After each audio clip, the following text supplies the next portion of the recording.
AIQ metoda me je zelo pritegnila s svojo razlago težav. Hvala za številne kakovostne razlage, prav tako za ta live, ki ste jih uvedli.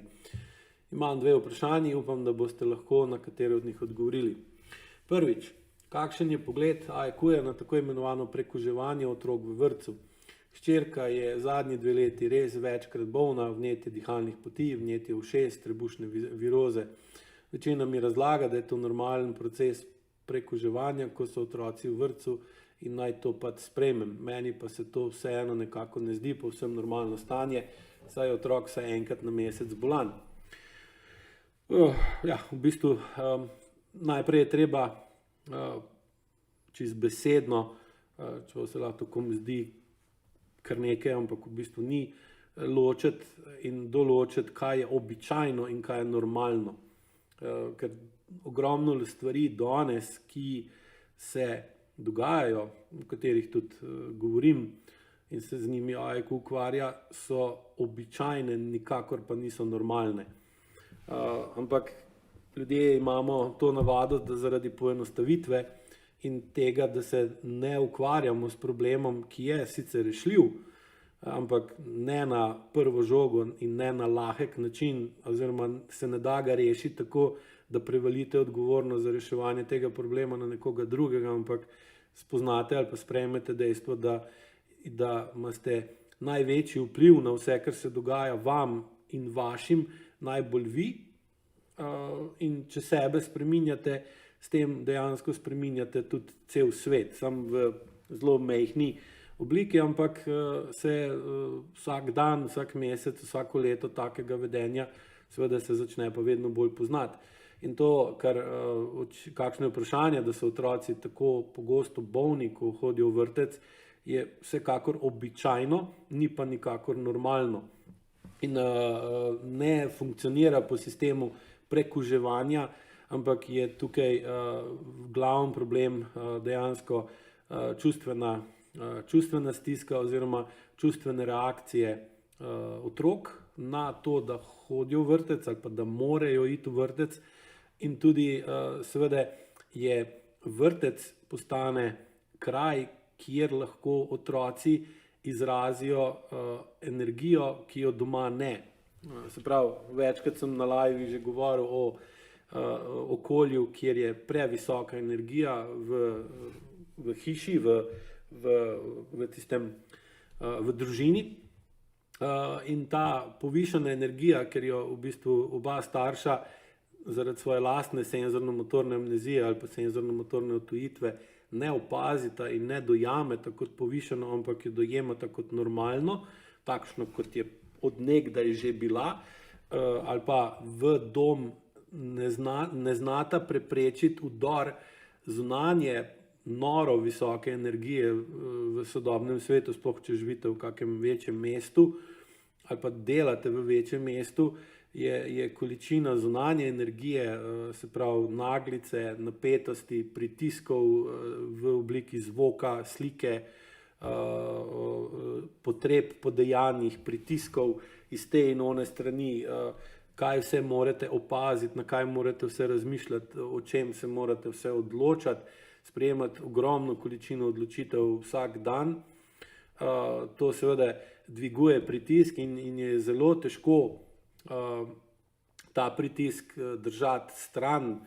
iz družine, oziroma da lahko ustvarite v domu, kjer živi otrok, območje, rečemo tem tako, nizkega pritiska, ki ga pa otrok nujno potrebuje za to, da lahko normalno se razvija, ker otrok zaradi svoje hipersenzibilnosti in pomankanja oklepa v obliki membrane, ki ga odrasla oseba vsekakor ima, otrok pa ga šele razvija, vodi v to, da je otrok doma v stanju povišenega pritiska, ki ga pa običajno doma ne sme sprostiti, zaradi tega, ker so starši že tako pod prevelikim pritiskom, in če otrok poskuša s svojim vedenjem opozarjati na ta povišen pritisk in je podobno kot na prejšnjem vprašanju problematičen ali pa nadležen ali pa naporen, starši relativno hitro najdejo način, kako ga umirijo, ali z uporabo televizije ali z uporabo recimo interneta, kjer gledajo določene, ne vem, risanke ali pa pač karkoli že je, ali pa grejo ven na igrišče, na sprehod in v bistvu izven doma iščejo nižje okolje, nižjega pritiska, ker je pa v bistvu narobe, ker okolica doma ali pa širša okolica doma je vedno prostor, kjer se lahko zgodi več stvari narobe, ker je manjši nadzor na tem in v okolici, sploh če gledamo evolucijsko, smo vedno v bistvu bili bolj ogroženi kot pa v svojem domu, ki smo ga naredili ravno zato, da smo tam imeli višjo varnost, višjo zaščito tako pred vremenskimi vplivi, kot pred plenilci ali pa drugimi, ali pa sovražniki ljudmi, ki so nam hoteli slabo. In predvsem vloga ženske je zaradi njene sposobnosti, da pomirja in umirja, za kar je njeno telo, njena telesna struktura dejansko zelo dobro prilagojena, da drži dom v umirjenem stanju, da je v domu nizek pritisk. In v takem primeru otrok, ki gre v vrtec, ne izvaža visok pritisk v vrtec, prav, in ga tam daje ven, ker na nek način lahko to gledate tako, kot da pač otroka, ko ga peljete v vrtec, sabo odpeljete še en kup v narekovaju smeti, ki jih doma nabirate, potem jih date pa otroku, da jih v vrtec odpelje in potem jih da tam ven. In seveda, nasplošno je problem tudi v tem, da zaradi povišane napetosti, povišanega pritiska v družinskem okolju je otrokov avtonomen živčen sistem v kronično simpatičnem stanju, je redko parasimpatičen ali pa pogosto celo nikoli. In če greste brati, kaj pomeni kronično pretirano aktiviran simpatičen sistem, kakšen ima vpliv kronična dolgotrajna aktivacija simpatičnega načina delovanja avtonomnega živčnega sistema na imunski sistem, boste zelo hitro najdli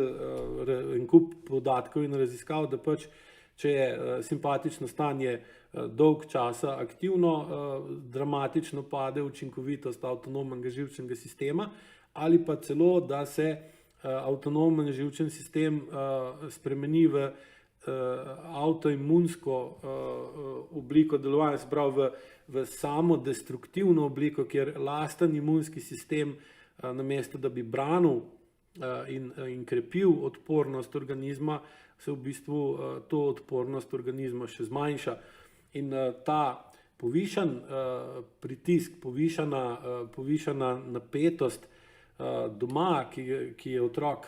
ne more več prenašati, starši ga pa ne uredijo tega, da bi to uredili, seveda vodi v povišan notranji pritisk v otroku, kar pa, tako kot ste navedli, onemogoča pravilno dihanje. O tem sem tudi že v prejšnjih livih govoril, pa si poiščite, ki govorimo, kakšno je dihanje iz vidika AEQ dihanja. In seveda potem pride do tega, da je notranja potencialna energija previsoka, hkrati otrok ne sme izraziti v spontani in avtentični obliki, torej mora iti v blokado oziroma v popačenje dihanja. Na spletni strani aeq.si imate tudi pod temo AEQ dihanje več člankov, ki sem jih napisal na to temo, da boste lahko še bolj globoko razumeli to, o čemer govorim.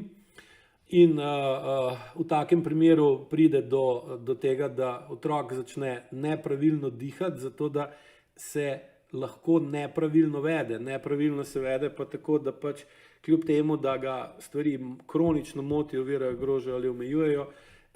se na njih neha odzivati in je v bistvu postane, se prilagodi temu oziroma sprejme nekaj ali pa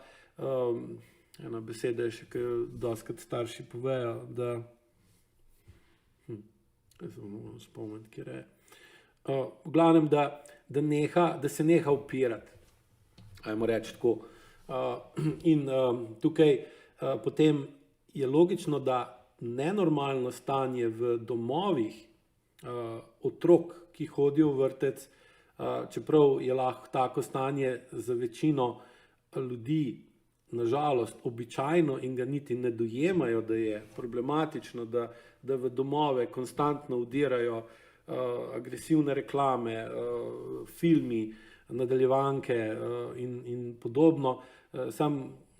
lahko se poskušate enkrat, sploh recimo tisti, ki delate AEQ vaje pa s tem zmanjšujete